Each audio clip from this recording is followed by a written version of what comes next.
So that's it for our poll this morning. 30 people voted in the allotted time, 20 said yes, and 10 said no. All right.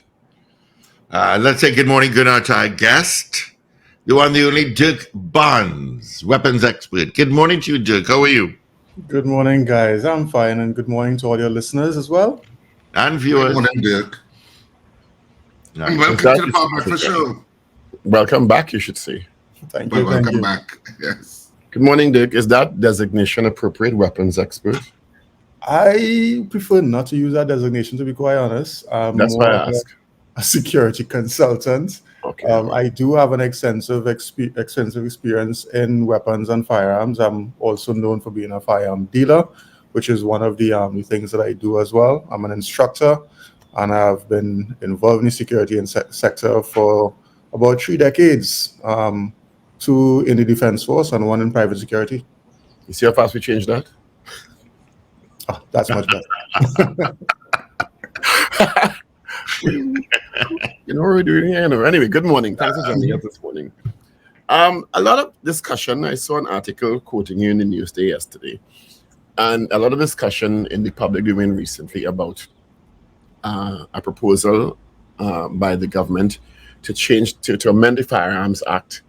A lot of it focused on dealing with the licensing regime and the Commissioner of Police present remit over renewal of licenses, and some interesting, because I got a document yesterday about some of the proposals in this new amendment to the Firearms Act. What are your initial thoughts on the focus on the licensing regime and the role of the Commissioner of Police in this process, to start off? All right. Well, first, I want to make sure I'm not injecting any emotion into this. And I would also want to put this on the premise that any change in laws, especially as it relates to national security, should have one concern in mind: the safety and security of all of its citizens. That's the only reason we should be changing laws, either to make the current laws more efficient or to fill the gaps where the laws weren't sufficient. Now, as it relates to your question, I've been on this show already, and I'm sure you could find song bites in the past where I'm going to echo what I'm about to say. The Firearms Act in its current form should be revised. It is woefully inadequate. This is a time when it was created when only a very, very small sector of society, even smaller than now, would have applied for firearms. And it was mostly the business community, hunting and sport. Self-defense wasn't much of a requirement for an applicant. They didn't really study the self-defense side of it so much, unless you were heavy into business or something like that. Now, in the kind of crime wave that we have people a lot more concerned about their ability to defend themselves. And as such, you now hear the Commissioner of Police saying they have a backlog of about 25,000 applicants. So I am going to say yes, the laws should be revised.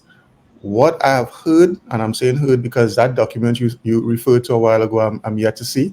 I don't see the draft of the firearm control bill. I really want to get a copy of it. But what I've heard so far, it sounds to me like this is being done by lawmakers who don't understand the larger subject of not just weapons, but also tactics and self-defense. Because if you put those things into perspective, in light of what's happening right now in Trinidad and Tobago, they would realize that there needs to be a lot more public consultation.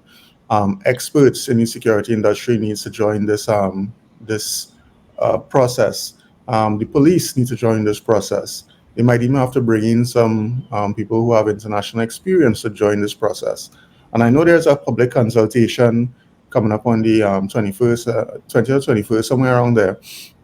But this document that is coming out now, I think it was the cart before the horse. It should not have been released the way it was because it's raising a lot of questions. I don't know that it was released. Let me put it that way. I don't know that it was released. Maybe I just happened to be lucky to get a copy of what is purported to be the document. It also has, to your statement just now, 2 logos, one from the United Nations Office on Drugs and Crime and another logo from the Global Firearms Program, which implies, if the document is a legitimate document, that there was international consultation at some level. Well, that's great. I mean, that's a good start, but you still have to look at a lot of the other sectors within this particular industry. This industry is not just firearms. You know, you have people who do home defense training. They prepare people for home defense. You have people who are in the security industry, first responders.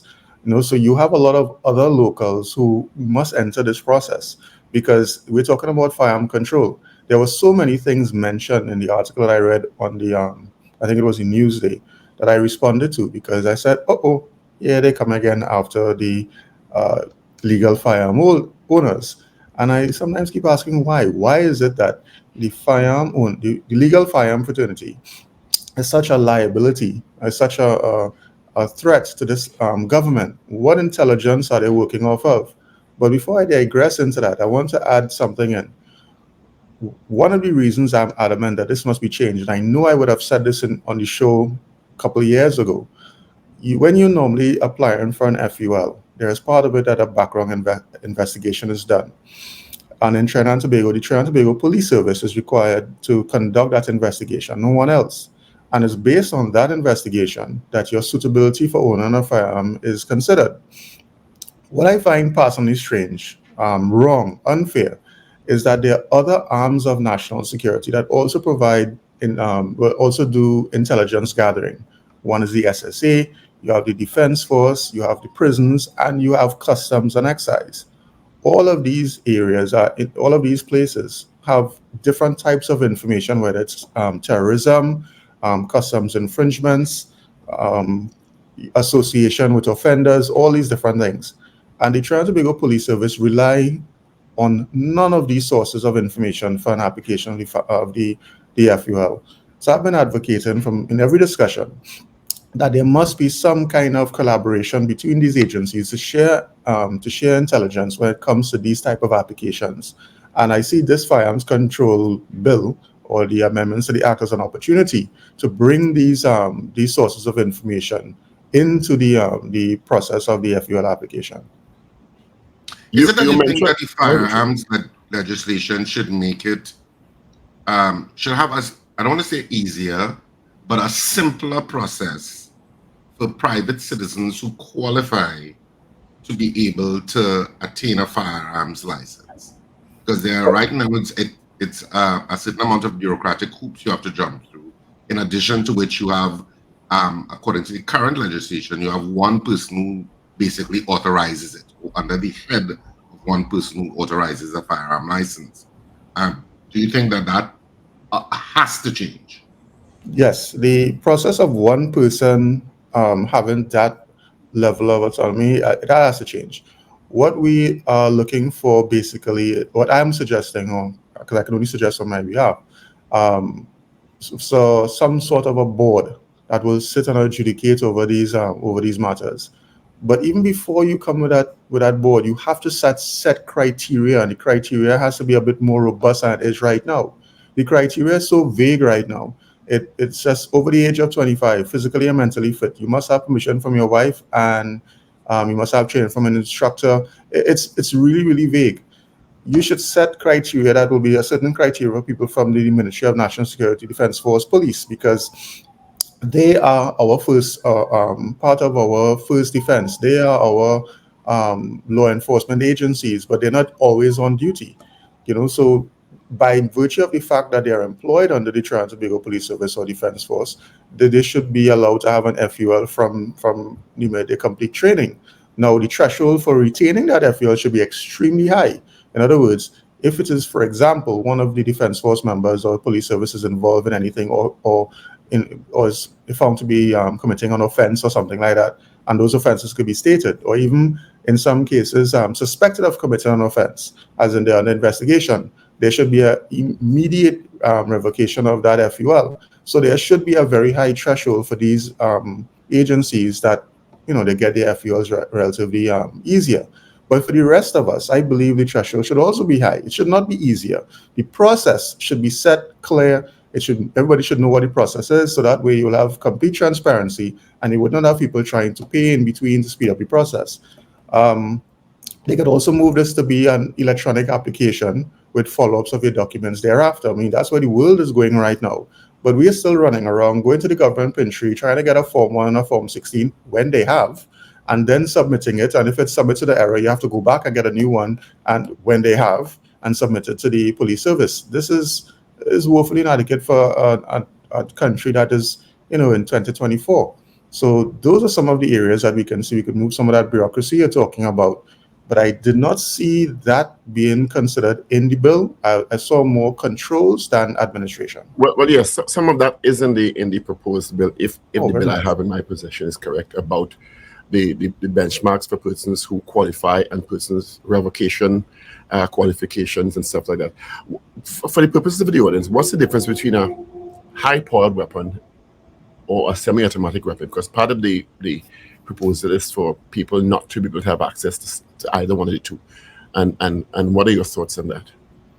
Okay, so when I hear people talk about high-powered weapon, two weapons could look the same. One could be more power than the other based on the projectile, based on the cartridge that is being used. Now, the weapon itself, if you understand weapon technology, you have pistols, you have rifles, shotguns. Those are the three type of weapons you would see in Trinidad and Tobago right now among the civilian population.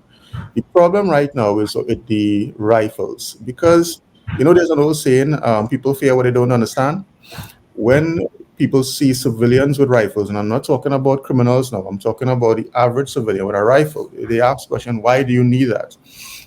Now, in the line of work that I do professionally, and you guys know what I do, I have to use those type of weapons because those weapons offer a more stable platform. And when I'm outside, and I say stable platform because when you use a pistol in a high stress scenario, a self-defense scenario, you are more concerned with preservation of life over the placement of where you're putting your rungs. You're trying to get rungs in the opposite direction to stop a threat. That's much different than when you're on a range shooting at a static target, with headset and glasses and a water next to you and all these different things.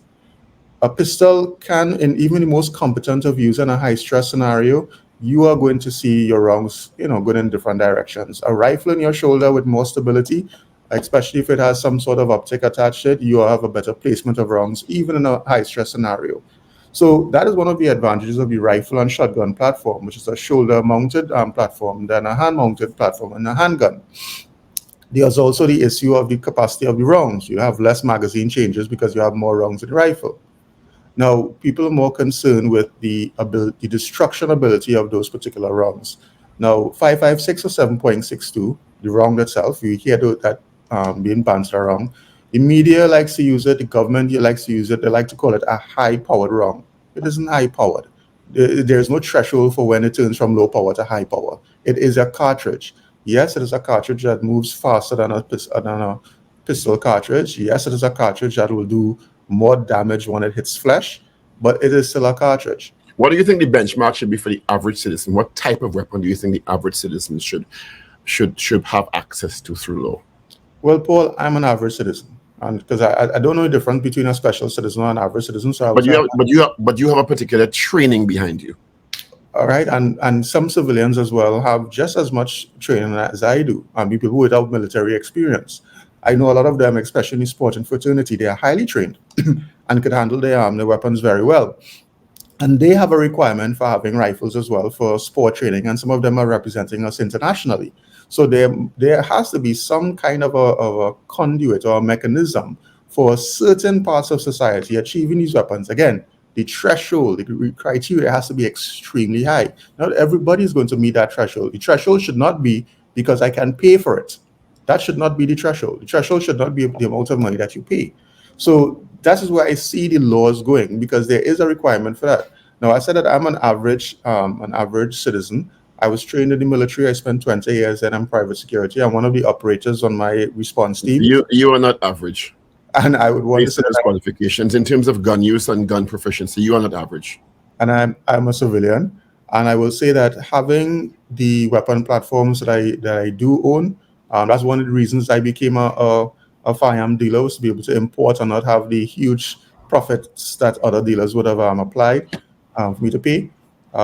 kind of weapons that we carry, it makes sure that one, my security officers who are also from the defense force, just like myself, that we would not have collateral damage increase our liability, but at the same time, we can stop a threat if a threat presents itself. Now, this is nothing different to what the Trinidad and Tobago Police Service would use or their doctrine. Actually, there's one exception. In their case, they can use automatic firearms. In our case, we could only use semi-automatic firearms. So all of our firearms, whether it's rifle, shotgun, or pistol, it's all semi-automatic. And that in itself is a limitation, but it's a limitation that we accept in the realm of the law. Now, what if I have to talk about criminals? Criminals have been using automatic and But semi. I'm going to get to that. I'm going to get to that in a while, and this is on the legal. What are your thoughts on the proposed, from what we hear, restrictions on places where persons can have guns? Parliament, school, churches, I think supermarkets, etc. Bars is one of the big ones. So the safe zones, Banks. itself is a very unusual, concept, especially for things like bars and bars, schools, and public areas like that. Those are areas that we have to go. We have to use it.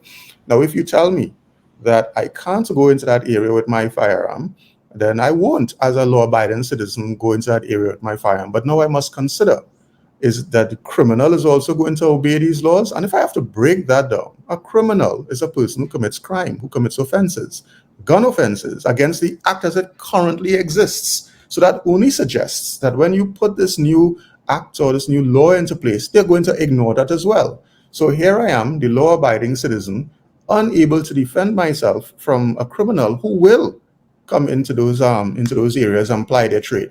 So all that does, and it comes back to what I originally said at the beginning of this, is that these laws are supposed to be created with the public interest in mind for safety and security. I beg any minister standing behind this bill, please explain to me how that scenario makes me safer, because I honestly don't know. I can't see the logic. So you don't think that there should be any safe zones at all then?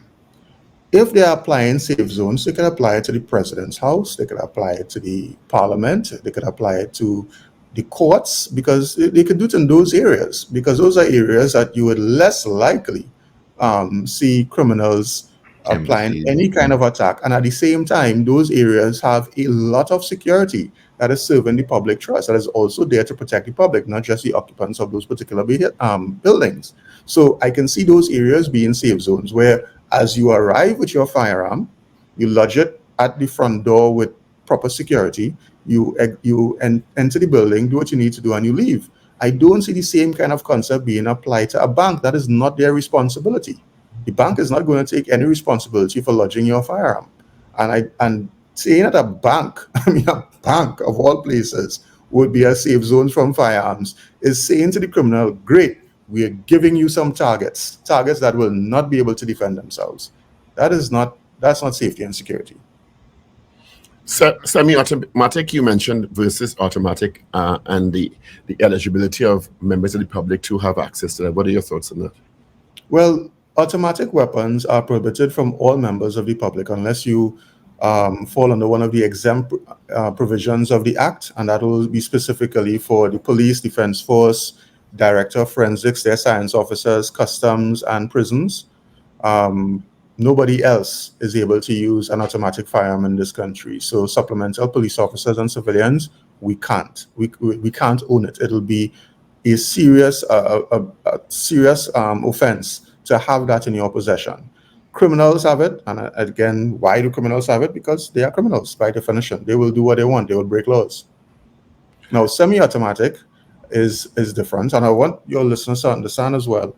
Semi-automatic can be in pistol, rifle, and shotgun. All right, and automatic can be in pistol, rifle, and shotgun.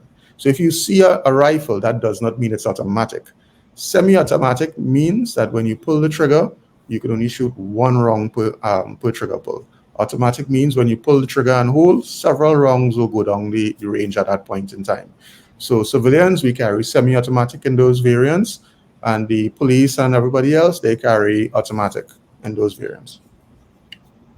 There's something that caused me a great deal of disquiet. The last time they amended the Firearms Act was the attempt to include the minister in part of the process, which they hastily withdrew after objections were raised by many people, including myself. And from what I see in this, there's some incisions in the minister in the process, and the minister being a political creature, I will always have a question mark over any minister's involvement in any part of this. What are your thoughts on it? Because a minister is a political creature, and you have a wide swath of society seeking eligibility for weapons under the regime and also renewals. Right. So anywhere that it says minister in that proposed bill should be deleted. A minister, ministers, prime minister, National Security Council, these people should not be part of the process as it comes to the administration of firearms, because again, they are the executive, they control things. They should not be given any instructions to these independent organizations. So where the minister tries to insert themselves, that should be removed. That is just simple common sense.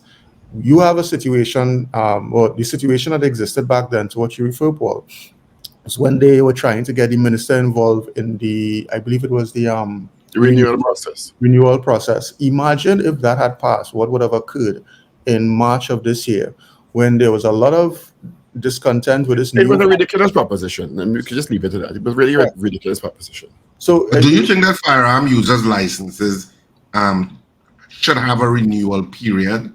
And if so, what kind of period do you think it should have in terms of renewing your license? Well, the renewal period, I think right now is 3 years. I don't see any reason why that should change. I mean, if it was up to me, I would probably reduce it to 24 months. And that is just to make sure that people do remain current and trained.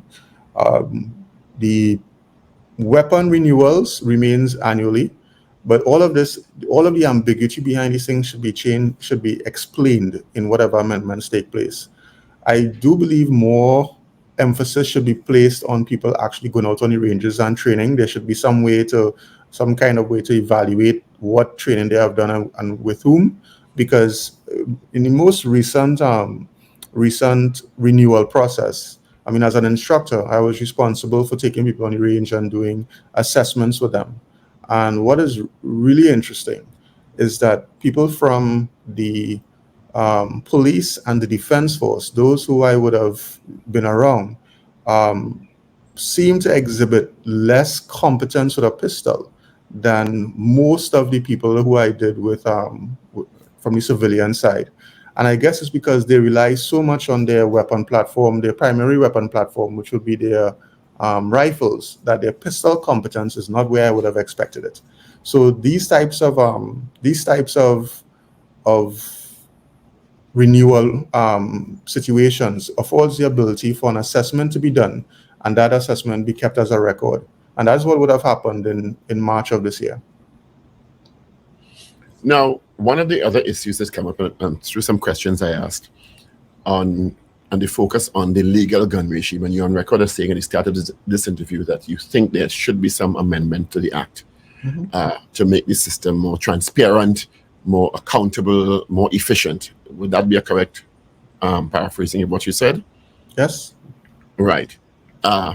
And the information given by the Minister of National Security upon questions to me suggests that the legal gun regime is not the issue with criminality in Trinidad and Tobago by and large.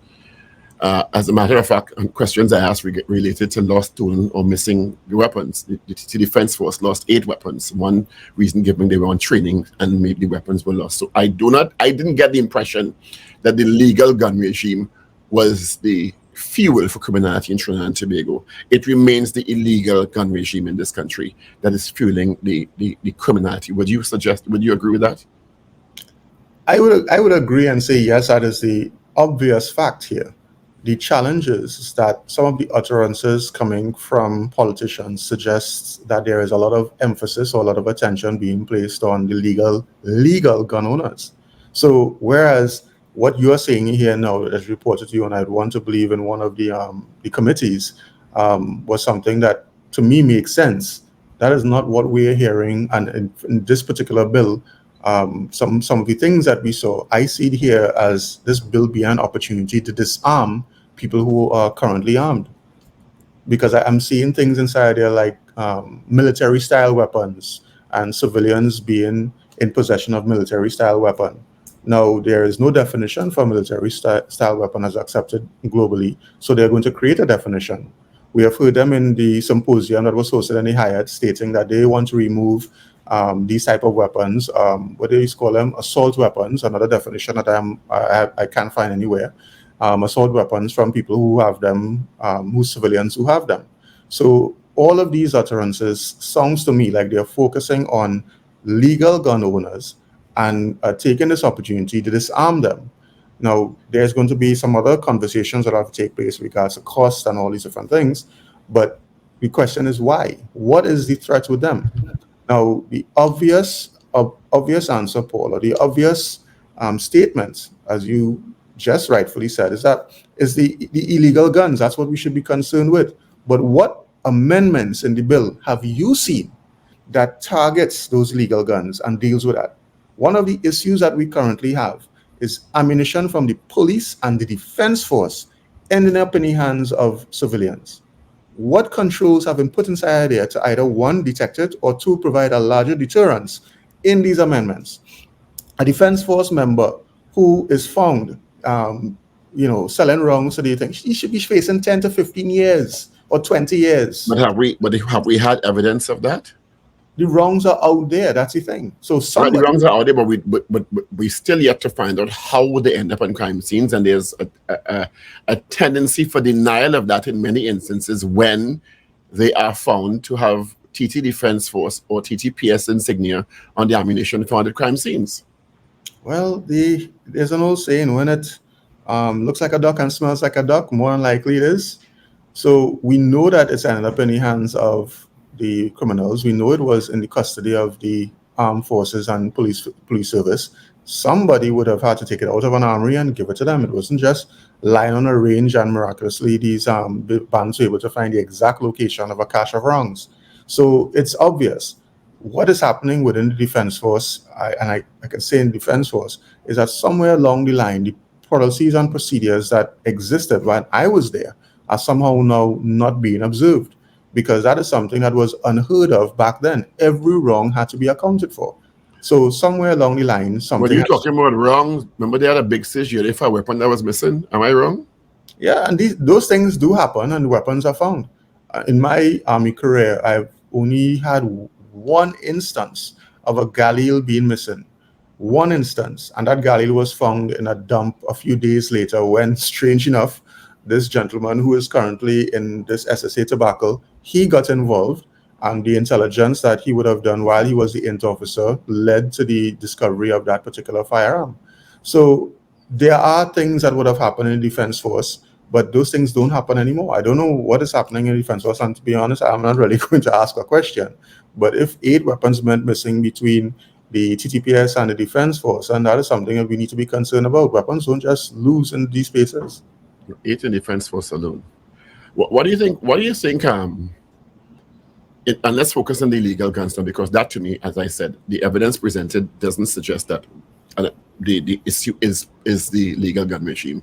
Although your record is saying some amendments need to happen regarding the interdiction of illegal guns coming in the country, because that's where the real criminality seems to be unfortunately thriving. Well, the situation is right now is that Trinidad and Tobago needs to grow up, put their tail between your legs, and do the correct thing. We are trying to be wrong and strong. And let me tell you what I mean by that. You know, right now there's an interagency task force between the United States, CARICOM, and all these other people working out of CARICOM to look at gun crimes. And we have a commissioner of police here who's not playing ball with them, and nobody is causing them to get more involved. You know, there's no real interaction taking place between this entity that is trying to assist the region and the Trinidad and Tobago Police Service.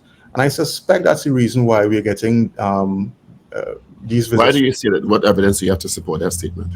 I prefer not to bring that up yet. It's going to come out, so I'll just leave that for now. But you make a statement on international media that and I can make that without substantiating it. I can't make that statement. Not everything here needs to be substantiated. The media has proven that. So if somebody asks me where I get that or an investigation comes, I will make that assertion, and I will point fingers when that time comes. This is not the time to do that, Paul. But it is a fact. It is that this agency is trying to do more, and there could be more cooperation coming out of Trinidad and Tobago. I will go even further. You recall that a couple of years ago, there was a large shipment of rounds that came in, and it came in on a flight, and it was being cleared and all these different things. It was kept in a bond, and while it was in that bond, nobody came for it, and there was a big hurrah that we found these guns. Customs broker, from what I remember, was involved in the investigation, was helping the investigation. So while in the United States, 3 people were arrested, indicted, and convicted. Here in Trinidad and Tobago, we had 1 person who we had our eyes on. Well, I don't know if you guys had draw the lines or you know this, but that gentleman was killed in Moscow, in Price Mart, while that investigation was going on locally. To date, nobody has been arrested. Nobody has been tried. Nobody has been convicted, which suggests to me that there is some complicity in law enforcement, whether it's customs, police, or whoever is involved in this investigation, that got involved with a criminal enterprise to call this guy to meet his demise. We need to wake up to these facts, and this is not the first time I've said that on here. What we are having in Trinidad and Tobago is so many government officials, top government officials, being involved in criminal enterprise, hiding behind, the guise of smoke and mirrors that, we're not involved in this thing. We are all against crime. And the rest of us who can't get the evidence, but we've seen it, we know it's happening. You just said government officials, huh? I'm not saying government officials are politicians, huh?